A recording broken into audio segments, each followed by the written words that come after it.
हारसिं गोसो आंनि सानै सानै मिथिया मानो उरां फारां गोसो आंनि बाहां बिरहां सुदेम सुनोंनि अननाय मोननां गोसो गोरबोनि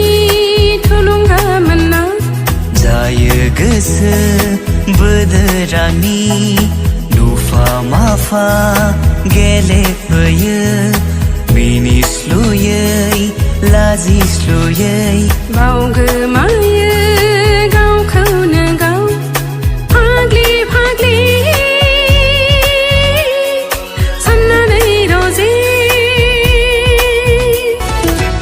नोंखौ नुना आगै सना गोसो आंनि गुलाय गुजाय जानजि सेरे बिखा फांदां महरा नोंनि गासैबो फुल पावार नोंखौ नुना आगै सना गोसो आंनि गुलाय गुजाय जानजि सेरे बिखा फांदां महरा नोंनि गासैबो फुल पावार बिनि गोसो बैनि गोसो खावै खावै नोङो आंनि गोसोखौबोसो खावनानै लांबाय नों खावनानै लांबाय खावनानै लांबाय नों खावनानै